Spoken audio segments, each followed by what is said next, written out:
अस्सलाम वालेकुम स्टूडेंट्स, मैं हूं प्रोफेसर मोहम्मद सलमान अफसल। आज का हमारा टॉपिक है टॉपिक 1.3 और उसकी हेडिंग है international system of units.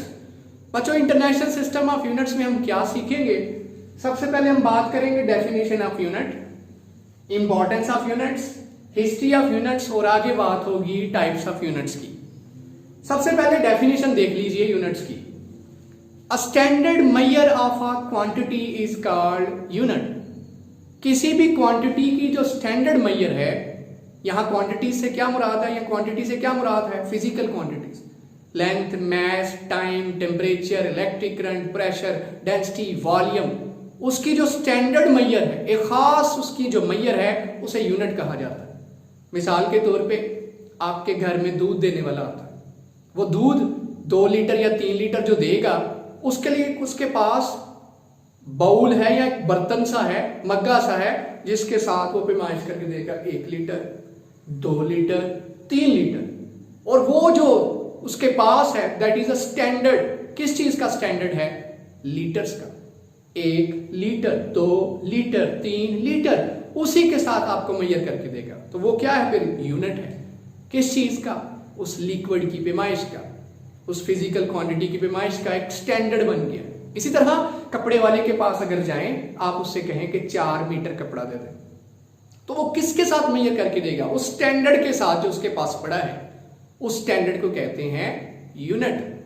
Unit क्या स्टैंडर्ड उसके पास है? Metre rod, 1 metre, 2 metre, 3 metre, 4 metre, उसी के साथ पैमाइश करके देगा। वो स्टैंडर्ड है। तो फिजिकल क्वांटिटीज की जो स्टैंडर्ड मेजर है, किसी भी फिजिकल क्वांटिटी, टाइम की स्टैंडर्ड मेजर क्या है? 1 टिक सेकंड, 2 टिक 2 सेकंड, टिक टिक टिक जो करते जाएंगे, स्टैंडर्ड मेजर है। किसी भी फिजिकल क्वांटिटी की जो स्टैंडर्ड मेजर है, उसे कहा जाता है यूनिट। अब बात करते हैं इंपॉर्टेंस ऑफ यूनिट्स की। यूनिट्स की क्या इंपॉर्टेंस है हमारी रोजमर्रा जिंदगी में? तो बच्चों, मिसाल के तौर पे मैं लेंथ से मिसाल शुरू करता हूं। आपके घर वाले कहते हैं ये कमरा है, इसकी लंबाई बताओ कितनी है। आपके पास आपने कोई मीटर रॉड यूज किया, उससे उनको कोई गर्ज नहीं है। आपने आके उन्हें बताया कुछ देर बाद, जी इस कमरे की जो लंबाई है वो 10 है। 10 है। अब वो सारे कंफ्यूज हो जाएंगे, क्या 10? 10 फीट, 10 मीटर, 10 गज, 10 किलोमीटर। जब तक आप उन्हें साथ में यूनिट मेंशन करके नहीं बताओगे, तब तक उन्हें फिजिकल क्वांटिटी लेंथ की समझ नहीं आएगी। इसका मतलब लेंथ जब एक्सप्रेस कर रहे हैं, किसी को समझा रहे, बता रहे हैं, तो जो 10 आपने न्यूमेरिक वैल्यू बोली है, 10 जो आपने बोला है, उसके साथ मेंशन करोगे 10 मीटर, 10 फीट, जो भी है ये न्यूमेरिक वैल्यू, साथ में क्या बताना पड़ेगा? यूनिट। तब जाके उस फिजिकल क्वांटिटी की समझ आएगी। यूनिट की अहमियत देखिए। इसी तरह से आप दुकानदार के पास जाते हैं, आपको घर वाले भेजते हैं, जाओ 5 किलो सेब लेके आओ। अब जाते जाते रास्ते में भूल गए कि क्या कहा था। 5 तो याद रहा, लेकिन किलो याद नहीं रहा। दुकानदार से आपने जाके कहा 5 सेब दे दे। अब फौरन से पहले वो 5 सेब आपको गिन के शॉपर में डाल के दे देगा। घर जब आए, घर वालों ने कहा हमने तो आपको 5 किलो कहा था। 5 किलो, इसका मतलब जब तक आप उस दुकानदार को यूनिट साथ मेंशन नहीं करोगे, उसे तो समझ नहीं आएगी। न्यूमेरिक वैल्यू 5 के साथ यूनिट जब तक मेंशन नहीं करोगे, तब तक उस फिजिकल क्वांटिटी की समझ नहीं आएगी। इसी तरह बात कर लेते हैं हम। 2 दोस्त हैं, बातें कर रहे हैं आपस में। एक दोस्त को घर से आवाज पड़ी है, दूसरे दोस्त को कहता है भाई ठहरो, इधर 5 में आया, 5 ठहरो में आया। दूसरा दोस्त कहेगा क्या 5? 5 सेकंड, 5 मिनट, 5 घंटे, 5 दिन, 5 हफ्ते, 5 महीने, क्या? जब तक आप उसे साथ में यूनिट मेंशन नहीं करोगे, भाई 5 सेकंड में आया, 5 मिनट में आया, तब तक उसको समझ नहीं आएगी। तो यूनिट्स की बड़ी अहमियत है। फिजिकल क्वांटिटीज जितनी भी हैं, उनकी मैग्नीट्यूड में न्यूमेरिक वैल्यू के साथ हम यूनिट मस्ट लिखते हैं। जो भी न्यूमेरिक वैल्यू हो उसके साथ यूनिट होगा, तो इसे मैग्नीट्यूड कहा जाएगा। मैग्नीट्यूड क्या है? न्यूमेरिक वैल्यू और साथ यूनिट, न्यूमेरिक वैल्यू और साथ यूनिट, न्यूमेरिक वैल्यू और साथ में मीटर, सेकंड, लेंथ का लिख लिया, टाइम का लिख लिया, टेम्परेचर का लिख लो, केल्विन लिख लो। जब तक आप न्यूमेरिक वैल्यू के साथ यूनिट नहीं लिखेंगे, तब तक आपको फिजिकल क्वांटिटी की समझ नहीं आएगी। सो फिजिकल क्वांटिटीज को एक्सप्रेस करने के लिए न्यूमेरिक वैल्यू के साथ साथ यूनिट दरकार होता है। ये बड़ी इंपॉर्टेंट चीज है, इसका भी मिसालों के साथ हमने जिक्र किया। अब बच्चों यूनिट्स जो हैं वो पूरी दुनिया में डिफरेंट थे। अब डिफरेंट होने का इशू है, आप जानते हैं हमारे इलाके में कोई और यूनिट हो, दूसरे इलाके में कोई और यूनिट हो, तो ट्रेड करने में मसला है, यूनिट्स डिफरेंट हैं। जैसे करेंसीज आज भी दुनिया में मुख्तलिफ है, यहाँ रुपीज चलते हैं तो बाहर अमेरिका में डॉलर्स चलते हैं, यूरो कहीं चलते हैं, मुख्तलिफ करेंसीज हैं। लेकिन पूरी दुनिया में 1960 से पहले, बिफोर 1960, सिस्टम जो टाइप्स ऑफ सिस्टम थे, यूनिट के जो सिस्टम्स थे वो 3 तरह के थे। एट अ टाइम पूरी दुनिया में 3 तरह के सिस्टम चल रहे थे। पूरी दुनिया में 3 तरह के, जैसे पंजाब का सिस्टम अपना है, केपीके का अपना है, सिंध का अपना है, इसी तरह से यूरोप के अंदर या पूरे ग्लोब के, पूरी दुनिया पे सिस्टम जो थे यूनिट्स के वो 3 तरह के चल रहे थे। ये कब की बात है? 1960 से पहले, 1960 से पहले। सबसे पहला जो सिस्टम था वो था FPS। FPS means F stands for feet, P stands for pounds और S stands for second। ये जो यूनिट्स थे, ये जो सिस्टम थे, इनमें कॉमन चीज ये थी कि ये तीनों सिस्टम 3 क्वांटिटीज को बस एक्सप्लेन करते थे। फिजिकल क्वांटिटीज तो अनलिमिटेड हैं, लेकिन ये तीनों सिस्टम सिर्फ 3 फिजिकल क्वांटिटीज के यूनिट्स बताती थी। और 3 फिजिकल क्वांटिटीज कौन सी थी? लेंथ, मास, टाइम, हालांकि हैं तो ढेरों, अनलिमिटेड हैं, लेकिन ये सिर्फ 3 फिजिकल क्वांटिटीज के यूनिट बताती थी। सबसे पहले लेंथ की बात करें तो लेंथ का जो यूनिट था यूरोप के किसी एक खित्ते के अंदर, वो क्या चल रहा था? फीट, मास का पाउंड्स और टाइम के लिए सेकंड चल रहा था।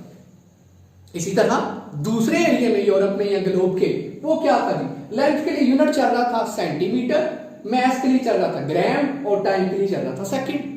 इसी तरह से एक और एरिया, मिसाल के तौर पे एशिया की बात कर ले, यहां क्या चल रहा होगा? लेंथ के लिए लेंथ के लिए मीटर, मास के लिए किलोग्राम और टाइम के लिए सेकंड। एट अ टाइम एक दुनिया के ऊपर मुख्तलिफ इलाकों में 3 तरह के सिस्टम अडॉप्ट हुए थे। तो आप जानते हैं 3 तरह के सिस्टम होने की वजह से कितने मसाइल आ सकते थे। साइंसदान एक इलाके से दूसरे इलाके में जाते हैं रिसर्च के लिए, तो कितने इश्यूज आते होंगे। वहां की रीडिंग्स, वहां की मेजरमेंट्स, वहां का डेटा इस यूनिट में, यहाँ का डेटा इस यूनिट में, यहाँ का डेटा इस यूनिट में। ट्रेड किसी ने करनी हो, यहाँ जी पाउंड्स में, यहाँ ग्राम्स में, यहाँ केजीज में, कितना इशू आ सकता था। फिर 1960 के अंदर फ्रांस के शहर पेरिस में पूरी दुनिया के बड़े बाबे साइंसदान बैठे, उन्होंने कहा जी आज फैसला करके ही उठना है।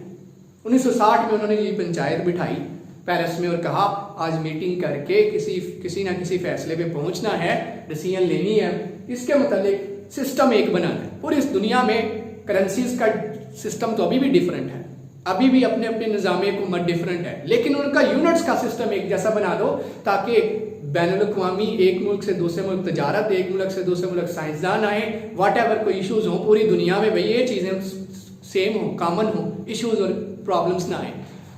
उस सिस्टम का नाम रखा system international system of units. 1960 के अंदर ये डिसीजन हुई कि अब पूरी दुनिया के अंदर एक जैसा निज़ाम होगा सिस्टम का। ये नहीं कि चाइना और अडॉप्ट कर रहा है, यूरोप और अडॉप्ट कर रहा है, अफ्रीका और कर रहा है, एशिया कोई और कर रहा है, नहीं भाई इत्तफा करना है इस चीज पे कि सिस्टम यूनिट्स का एक जैसा हो।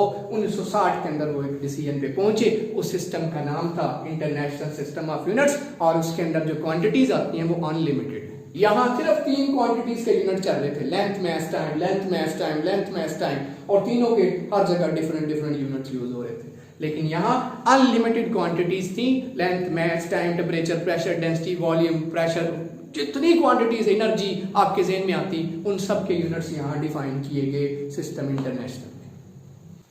अच्छा तो बच्चों 1960 में जो इंटरनेशनल सिस्टम ऑफ यूनिट्स बना उसके according unlimited physical quantities, length, mass, time, pressure, energy, volume, power, जो अनलिमिटेड फिजिकल क्वांटिटीज हैं इन सब के यूनिट्स बताए गए। यूनिट्स किनके? फिजिकल क्वांटिटीज के बताए गए। अब उन यूनिट्स को 3 हिस्सों में तकसीम कर दिया, उनकी 3 टाइप्स बना दी। कौन कौन सी types? Base units, supplementary units और ड्राइव्ड यूनिट्स। बेस यूनिट्स क्या है? बुनियादी यूनिट्स। सप्लीमेंट्री यूनिट्स क्या है? इजाफी यूनिट्स। और ड्राइव्ड यूनिट्स क्या है? माखूज यूनिट्स। ये 3 तरह के यूनिट्स 1960 के अंदर जो मीटिंग हुई थी उसके अंदर डिसाइड हुआ कि सारी फिजिकल क्वांटिटीज के यूनिट्स बता दिए गए और उन यूनिट्स को भी कैटेगराइज कर दिया गया। कितनी टाइप्स में तकसीम कर दिया गया? 3 टाइप्स के अंदर। सबसे 3 टाइप्स के यूनिट्स मौजूद हैं। आज के इस लेक्चर में हम बात करेंगे जस्ट बेस यूनिट्स पे। जो हमारा नेक्स्ट लेक्चर होगा उसमें हम बात करेंगे सप्लीमेंट्री यूनिट्स और ड्राइव यूनिट्स के मुतालिक। अच्छा, तो बच्चों बात करते हैं बेस यूनिट्स की। बेस यूनिट्स की तारीफ क्या है? The units of base quantities are known as base units. Physical quantities की 2 टाइप्स थी बच्चों, बेस क्वांटिटीज और ड्राइव्ड क्वांटिटीज। सो जो बेस क्वांटिटीज थी वो 7 थी, तो उन 7 क्वांटिटीज का जो यूनिट्स होंगे उन यूनिट्स को क्या कहा जाएगा? Base units. The units of base quantities are known as base units. जैसा कि हम जानते हैं, स्क्रीन पे आपको नजर भी आ रहा होगा, 7 बेस क्वांटिटीज हैं। Length, mass, time, electric current, thermodynamic temperature, amount of substance and intensity of light. ये 7 फिजिकल क्वांटिटीज जिन्हें बेस क्वांटिटीज कहा जाता है 7 है। इन 7 के जो यूनिट्स हैं उन्हें बेस यूनिट्स कहा जाएगा। टेबल में आप देख सकते हैं बच्चों, लेंथ का जो यूनिट है वो है मीटर। स्टैंडर्ड जो है लेंथ का, जिसके साथ हम लेंथ मजीद मेजर करते हैं, किलोमीटर्स में हो या जैसे भी जितनी भी लेंथ मेजर करनी हो उसी मीटर रॉड के साथ स्टैंडर्ड के साथ मेजर करते हैं। अब लेंथ का यूनिट मीटर है। अब मीटर को लिखते कैसे हैं? METER मीटर है और इसका सिंबल स्मॉल m। इसके यूनिट का जो सिंबल है वो है स्मॉल m। बच्चे अक्सर गलती करते हैं, सवाल आता है नेम 7 बेस यूनिट्स, तो वहां बच्चे लिख रहे होते हैं लेंथ, मास, टाइम। नो बच्चों, ये गलत है बिल्कुल। Length, mass, time, electric current, temperature, amount of substance, intensity of light, ये बेस क्वांटिटीज हैं। बेस क्वांटिटीज नहीं, हमें बेस यूनिट्स लिखने हैं। तो बेस क्वांटिटीज के यूनिट्स कुछ इस तरह से हैं। लेंथ का यूनिट मीटर, मास का यूनिट किलोग्राम। किलोग्राम आप देख रहे होंगे लिखा हुआ स्क्रीन पे। kg, स्मॉल के स्मॉल g, इसका जो सिंबल है, यूनिट का जो सिंबल है उसे स्मॉल के स्मॉल g से रिप्रेजेंट करते हैं। टाइम का यूनिट सेकंड, सेकंड पूरा लिखा होगा और उसका सिंबल यूज करना है स्मॉल s। इसी तरह से इलेक्ट्रिक करंट है, इलेक्ट्रिक करंट का यूनिट एम्पेयर है। साइंसदान का नाम है, स्मॉल a से एम्पेयर लिखा हुआ है और आगे कैपिटल A इसका सिंबल है। इसकी लॉजिक क्या भी आगे चल के हम पढ़ेंगे कन्वेंशंस फॉर इंडिकेटिंग यूनिट्स के अंदर, क्यों ऐसा किया है। एम्पेयर हालांकि साइंसदान का नाम है तो स्मॉल a से क्यों लिखा, इसका जो फर्स्ट डिजिट है वो कैपिटल क्यों लिखा, इसका सिंबल जस्ट कैपिटल A क्यों लिखा, ये आगे चल के बात करेंगे। फिर जी इलेक्ट्रिक करंट की बात होगी, ampere. Intensity of light, candela, CD। इसी तरह amount of substance, mole, MOL, और आगे लिखा होगा इसका सिंबल भी। इस तरह से आपकी स्क्रीन पे नजर आ रहे होंगे 7 बेस क्वांटिटीज और राइट साइड पे 7 बेस यूनिट्स और उनके सिंबल्स, बेस यूनिट्स के सिंबल्स भी लिखे होंगे। अब हम बात करेंगे 1 बाय 1 हर यूनिट की डेफिनेशन की। बच्चों इस बुक के लास्ट पे 7 के 7 यूनिट्स की डेफिनेशन लिखी है। ये बोर्ड के अंदर बड़ा अहम सवाल आता है, हर दूसरे साल हर किसी ना किसी बोर्ड के अंदर ये सवाल जरूर आता है। Define 1 metre, define 1 second, define 1 kelvin, define 1 candela. ये जो बेस यूनिट्स हैं इनकी जो तारीफें हैं, डेफिनेशन जो हैं टेक्स्ट बुक के लास्ट पे लिखी हैं। अब हम 1 बाय 1 इनको डिस्कस करेंगे। लेंथ के लिए मीटर को डिस्कस करेंगे, व्हाट इज 1 मीटर।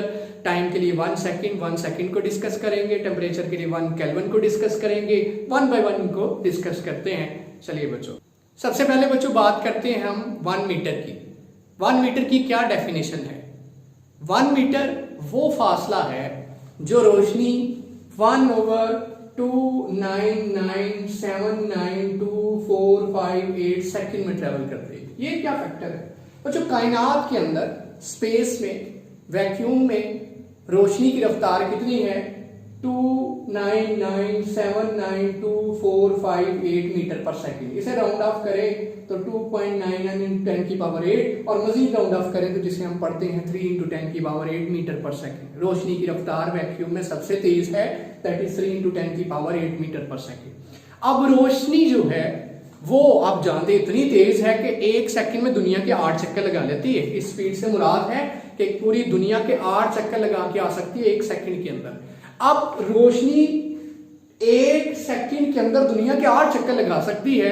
अब रोशनी क्या करे, 1 सेकंड में नहीं, 1 सेकंड के इतने हिस्से में जितना फासला तय करे, 1/1/299792458, इसका जो डिवाइड होने के बाद आंसर आएगा, 1 के नीचे कितना बड़ा फैक्टर है, वो डिवाइड करने पे जो आंसर आएगा वो है 1 मीटर।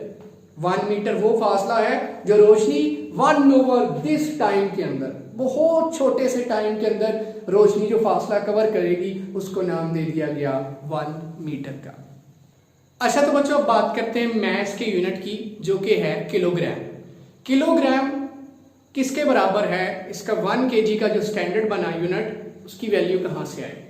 देखिए 1901 के अंदर ही इसका स्टैंडर्ड बना लिया गया, और वो कैसे बना, क्या किया गया, प्लैटिनम 90% और इरिडियम 10%, दो पीरियोडिक टेबल के अंदर ये धातुएं हैं, इनको मिक्स किया गया। 90% प्लस 10%, 100% किसका मिक्सचर है, प्लैटिनम और इरिडियम का, और दो धातुओं के मिक्सचर को हम क्या कहते हैं, अलॉय। दो धातुओं को मिक्स किया गया और मिक्स करने पे एक सिलेंडर सा बनाया गया। सिलेंडर किस तरह का था, 3.9 सेंटीमीटर उसकी हाइट है और 3.9 सेंटीमीटर उसकी विड्थ है। जो सिलेंडर बना इस तरह का, वो 3.9 सेंटीमीटर ऊंचाई के रुख था और 3.9 सेंटीमीटर चौड़ाई के रुख था। इस मैस को नाम दे दिया गया 1 kg, और जो आजकल कहाँ पड़ा है, फ्रांस के अंदर international bureau of weights and measures, जो कि फ्रांस के अंदर है, वहां पे ये स्टैंडर्ड रखा गया है किसका, मैस का, जो कि है किलोग्राम। तो अब बच्चों बात करते हैं टाइम के यूनिट सेकंड की। टाइम एक बेस क्वांटिटी है और उसका यूनिट है सेकंड। अब एक टिक घड़ी के जो बड़ी सुई है उसका एक टिक सेकंड हम कहते हैं, वो असल में है क्या। सीजियम एक धात है पीरियोडिक टेबल के अंदर, इसका एटॉमिक नंबर 133 है, बड़ा एटम है सीजियम।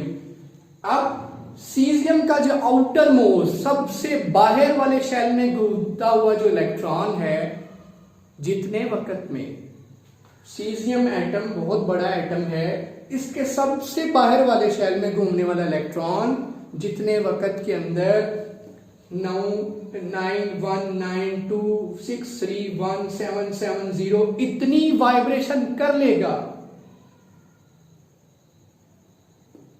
9,19,26,31,770 वाइब्रेशन जितने वक्त में वो कर लेगा, वो वक्त है 1 सेकेंड। सीजियम एटम के बाहर वाले शेल में, सबसे बाहर वाले शेल में घूमने वाला इलेक्ट्रॉन 9,19,26,31,770 वाइब्रेशन जितने वक्त में कर लेगा, इतनी ज्यादा वाइब्रेशन 1 सेकंड में करता है, उस वक्त को नाम दिया गया 1 सेकंड। ये है यूनिट टाइम का। तो अब बच्चों बात करते हैं बेस क्वांटिटी टेम्परेचर, उसका यूनिट है केल्विन। तो 1 केल्विन किसके बराबर होता है, इससे पहले बच्चों समझ लीजिए triple point of water. Triple point of water किसे कहते हैं, वो टेम्परेचर जिसपे पानी लिक्विड हालत में भी हो, आइस की हालत में भी हो और गैसियस हालत में भी हो, उस टेम्परेचर को पानी का क्या कहा जाता है, ट्रिपल। ट्रिपल में तीनों स्टेट्स में ट्रिपल पॉइंट ऑफ वाटर, पानी लिक्विड हालत में भी है, जमा हुआ आइस की हालत में भी है और गैसियस हालत में भी है, तीनों हालतों में मौजूद हो, और उसकी वैल्यू है 0.01 डिग्री सेल्सियस। और 0.01 डिग्री सेल्सियस कितने केल्विन के बराबर होता है, 273.16 केल्विन। डिग्री सेल्सियस इतना हो तो 273.16 केल्विन के बराबर है। अब यहां से बच्चों 0.01 डिग्री सेल्सियस किसके बराबर आ गया, ट्रिपल पॉइंट के। इसको हम क्या नाम दे रहे हैं, ट्रिपल पॉइंट के किसके बराबर है, 273.16 केल्विन। यहां से मुझे 1 केल्विन की तारीफ चाहिए, तो केल्विन यही रह गया, केल्विन यही रह गया, ये सारी वैल्यू यहां मल्टीप्लाई हो रही है, उधर जाके क्या कर जाएगी, डिवाइड, तो 1 ओवर क्या बन जाएगा, 273.16 thermodynamic scale of triple point of water. इसका मतलब 1 केल्विन किसके बराबर है, 1 over 273.16 of thermodynamic scale of triple point of water, 1/273.16 of thermodynamic scale of triple point of water के बराबर है 1 केल्विन। ये है बेस क्वांटिटी टेम्परेचर का यूनिट 1 केल्विन, जिसकी हमने देखी है डेफिनेशन। कहां से शुरू की थी हमने, ट्रिपल पॉइंट ऑफ वाटर से।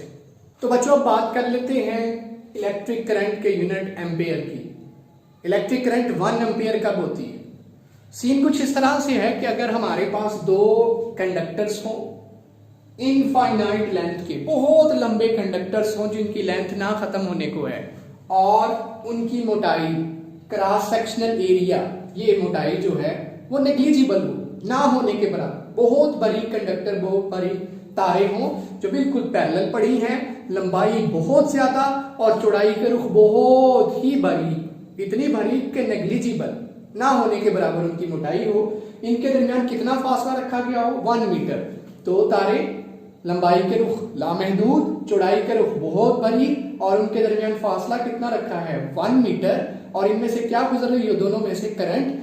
इस करंट के गुजरने की वजह से ये दोनों एक दूसरे के ऊपर क्या लगाएंगी? फोर्स लगाएंगी। और वो फोर्स पर मीटर कितनी होनी चाहिए? हर मीटर के फासले पे वो फोर्स होनी चाहिए 2 × 10⁻⁷ न्यूटन पर मीटर।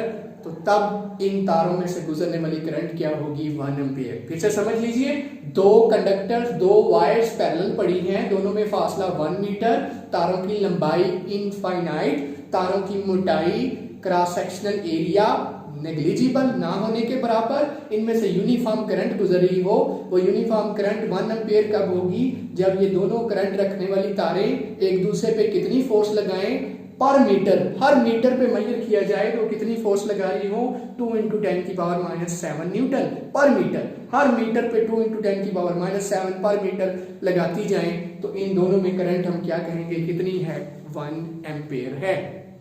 ये थी इलेक्ट्रिक करंट के यूनिट एम्पियर की डेफिनेशन।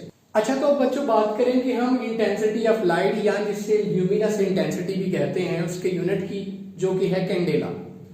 एक कैंडेला किसके बराबर है? हमारे पास कोई ब्लैक बॉडी है, ब्लैक बॉडी एक अच्छा रेडिएटर भी है, एक अच्छा ऑब्जर्वर भी है। ब्लैक बॉडी कितने एरिया की चाहिए? 1/6 लाख मीटर स्क्वायर। इतना छोटा सा एरिया हमें चाहिए ब्लैक बॉडी का। ब्लैक बॉडी का जस्ट 1/6 लाख मीटर स्क्वायर हमें चाहिए एरिया उसका। उसमें से जो परपेंडिकुलर डायरेक्शन में, उस एरिया में से, छोटी सी ब्लैक बॉडी एरिया में से परपेंडिकुलर डायरेक्शन में जो रेडिएशन दिख रही होंगी, लेकिन शर्त यह है कि टेम्परेचर कितना होना चाहिए? सॉलिडिफिकेशन टेम्परेचर ऑफ प्लैटिनम, जो कि कितना है? 400 फ़ारेनहाइट या 204 डिग्री सेल्सियस। जिस टेम्परेचर पे प्लैटिनम लिक्विड से सॉलिड में चेंज हो जाता है, ब्लैक बॉडी का टेम्परेचर वो होना चाहिए और स्टैंडर्ड प्रेशर होना चाहिए। इस सारी कंडीशंस को पूरा करने पे जो परपेंडिकुलर डायरेक्शन में ब्लैक बॉडी में से रेडिएशन निकलेंगी, उन्हें हम ल्यूमिनस इंटेंसिटी का यूनिट कैंडेला कहेंगे। 1 कैंडेला किसी ब्लैक बॉडी के एरिया 1/6 लाख मीटर स्क्वायर में से बिल्कुल परपेंडिकुलर बाहर आने वाली रेडिएशन किस टेम्परेचर पे है? ये सॉलिडिफिकेशन टेम्परेचर ऑफ प्लैटिनम।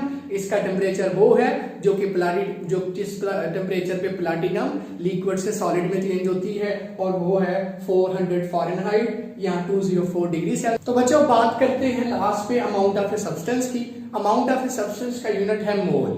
अब मोल किसके बराबर है? 1 मोल किसके बराबर है? इसकी जो डेफिनेशन की गई तो इस तरह से कि कार्बन जो 12 है हमारे पास, उसके 0.012 ग्राम कार्बन 12 पीरियोडिक टेबल के अंदर C612 जो है, उसका जो मैस कितना हमारे पास होना चाहिए? जस्ट 0.012 ग्राम। बहुत थोड़े मैस के अंदर जितने नंबर ऑफ एटम्स होंगे वो मोल कहलाएगा, और जितने नंबर ऑफ एटम्स गिने गए 0.012 ग्राम के अंदर कार्बन के जब एटम्स गिने गए तो वो कितने थे? 6.022 × 10⁻23 एटम्स थे। इसी तरह आप एटम्स की बजाय किसी भी चीज की एंटिटीज काउंट कर सकते हैं। अगर मॉलिक्यूल्स काउंट करेंगे तो उस सल्फर, ऑक्सीजन, कार्बन के मॉलिक्यूल्स काउंट कीजिएगा, और कितने होने चाहिए? 6.022 × 10⁻23, तो 1 मोल कहलाएगा। आयंस काउंट कर सकते हैं, पार्टिकल्स काउंट कर सकते हैं। तो किसी भी मैटर की जो एंटिटीज हैं उनको काउंट करने पे अगर तादाद कितनी आ जाए? 6.022 × 10⁻23 पार्टिकल्स, 23 आयंस, 23 मॉलिक्यूल्स, एटम्स, तो वो क्या कहलाता है? 1 मोल। लेकिन जब स्टैंडर्ड बना था तो कार्बन के लिए था, कार्बन 612 का मैस 0.012 था, उसमें इतने नंबर ऑफ क्या आए थे? एटम्स आए थे, तो इसे कहा गया, इसको कहा गया 1 मोल। अब इतने पार्टिकल, आयंस, एटम्स किसी भी चीज के हों उसे हम 1 मोल ही कहते हैं। ये थी बच्चों बेस यूनिट्स की डेफिनेशंस। तो उम्मीद करता हूं कि आपको इन डेफिनेशंस की भी अच्छे से समझ आई होगी। ये बहुत इंपॉर्टेंट है, हर साल इनमें से कोई ना कोई एक डेफिनेशन आ जाती है, तो बड़े ध्यान से इनको जरूर करना है। नेक्स्ट इंशाल्लाह हाजिर होंगे ड्राइव्ड यूनिट्स और सप्लीमेंट्री यूनिट्स के साथ। तो मुझे इजाजत दीजिए, अल्लाह हाफिज।